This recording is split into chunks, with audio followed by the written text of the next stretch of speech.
భారత్ పిఓకేను స్వాధీనం చేసుకోబోతుందా అంటే 100కు 90% చేసుకోబోతుందా అనే సూచనలు అయితే కనిపిస్తున్నాయి. ఎందుకు అంటే నిన్న మొన్నటిదాకా పిఓకే గురించి ఇటు మన భారతీయులు మాట్లాడారు, అటు పాకిస్తాన్ వాళ్ళు మాట్లాడారు. కాకపోతే ఇప్పుడు కథలకు ఒక కొత్త క్యారెక్టర్ వచ్చి చేరింది.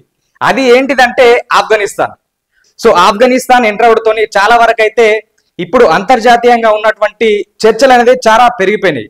సో ఇక్కడ మనము ట్రంప్ కు, అమెరికా అధ్యక్షుడైనటువంటి ట్రంప్ కు ఒక రకంగా థ్యాంక్స్ చెప్పుకోవాలి. ఎందుకురా అంటే ఇప్పుడు ఆయన ఏది చేసినా కానీ అటు చేసి ఇటు చేసి అది మొత్తం భారతదేశానికి ప్లస్ పాయింట్ అవుతుంది. ఇప్పుడు గతంలో చైనాకు మనకు శత్రుత్వం ఉంటుండే.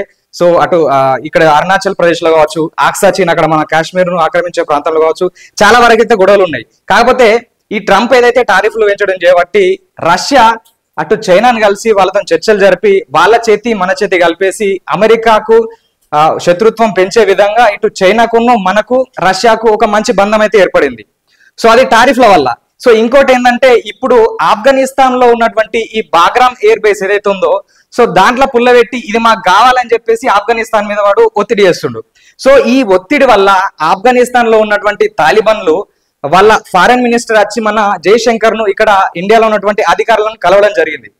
సో ఈ కలయిక అనేది చాలా ప్రాధాన్యత సంచరించుకుంది. దాంట్లో జరిగినటువంటి పరిణామాలు ఏంటంటే